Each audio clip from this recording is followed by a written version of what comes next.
Hi, I'm Steve Kimes and I'm pastor of Anawim Christian Community, and I'm here to tell you we've got kind of a strange church actually, Anawim Christian Community. We have a strange name. It's an odd church. It's a church made up mostly of the homeless and the mentally ill. Let me tell you how we started. My wife and I, back about 15 years ago, 16 years ago, whatever, we had been planning on going to Bangladesh to work with the poor and to give the gospel, to encourage people to follow Jesus.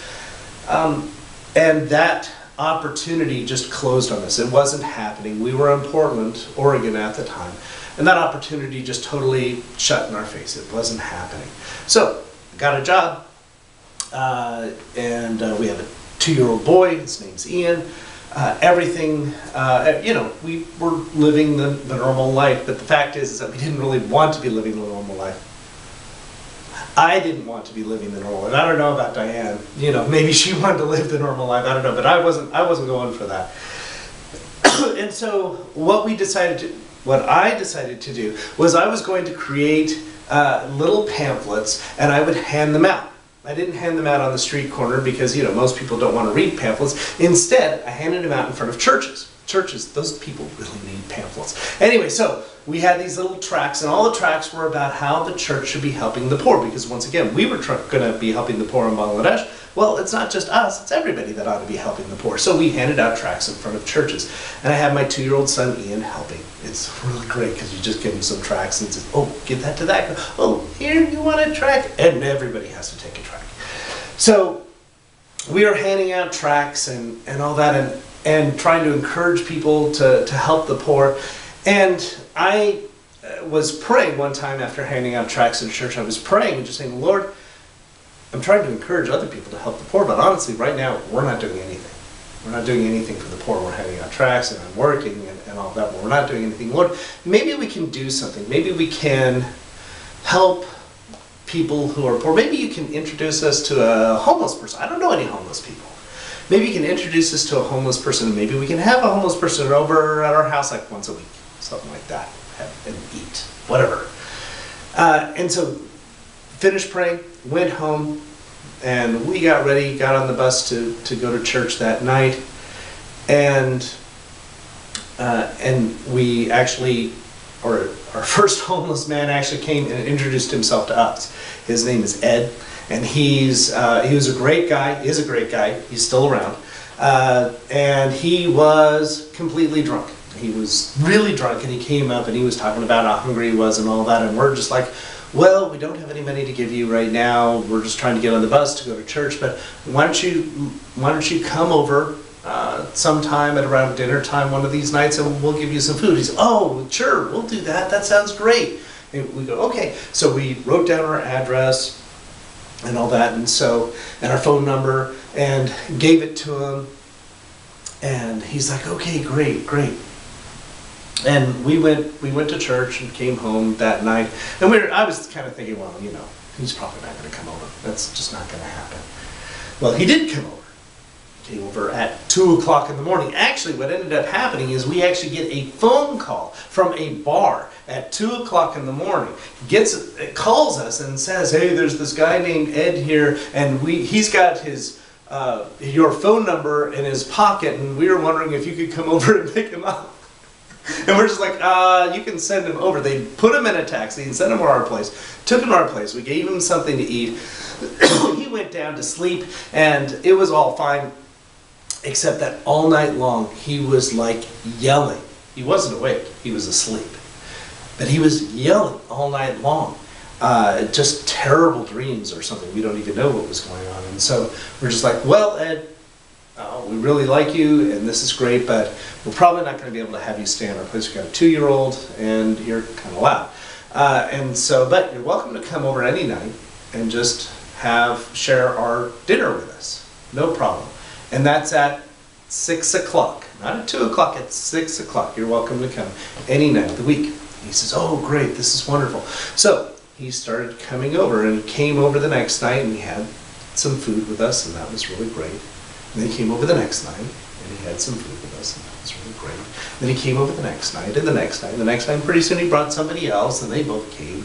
And pretty soon there was somebody else that came, and pretty soon we were having up to 10 people a night, every night of the week, sharing our dinner with us. Most of these people are on the street.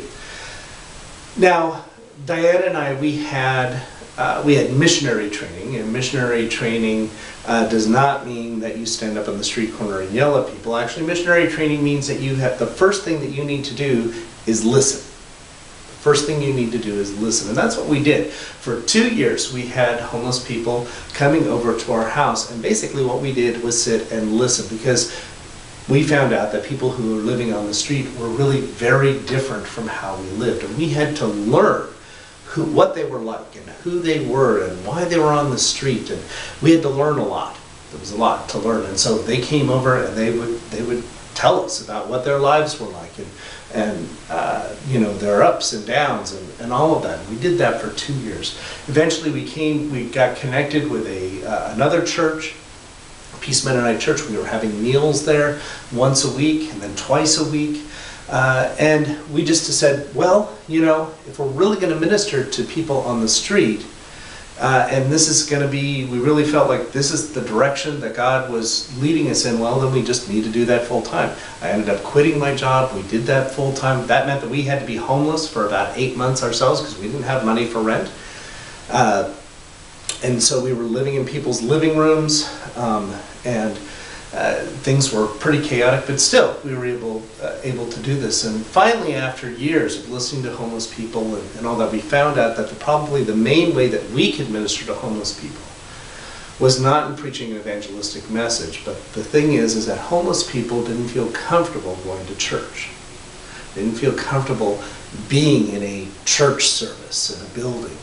And the reason for that is because they didn't feel comfortable with the people there. It wasn't that necessarily people were mean to them. Okay, some people kind of were, would say kind of rude remarks. But for the most part, church people are not that way.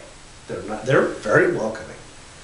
But people on the street were still very uncomfortable because they could tell these just aren't the same kind of people, and they were just concerned about the expectations and how they smelled and how they looked, and everything was different. So what we decided to do was actually have a church that would make people comfortable into coming to church because it was their church. It was their space. And if they were going to interrupt the pastor and tell them what they thought, that was all good. If they were going to go out and smoke 5 times during the service, that's all good. You know, if people were going to have a fit or a seizure in the middle of the service, we'll work with that. And so that's the thing that we ended up doing. Well, of course, right as we started doing that, right as we decided we were doing this worship service, that's when our place ended up shutting on us. They asked us to leave. So we ended up going to different locations, but we had a worship service. We had at first 6 people there who were there and comfortable and coming. And then it ended up growing. Eventually, we ended up having 50 people come to a service at a time. And we realized that there's actually a solid community. There's not a single homeless community all throughout Portland, but in the East County, there is. And there's different pockets of homeless communities at different places in Portland.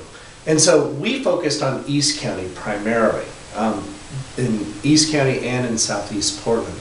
And so really we've been building up 2 communities. And the first thing that we're really about is trying to offer these worship services where they're going to be comfortable. Both the homeless and the mentally ill are going to be comfortable where other people aren't comfortable. So maybe a middle-class person in a tie, they're not going to be comfortable in that space. But homeless people and mentally ill folks, they're going to be comfortable.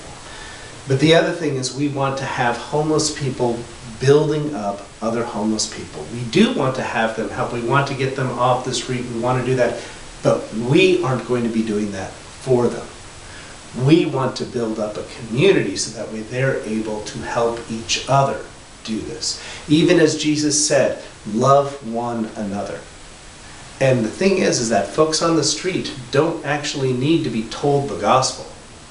People on the street need the opportunity to live out the gospel. as people on the street. That's what we want to provide for them. That's what we have to say.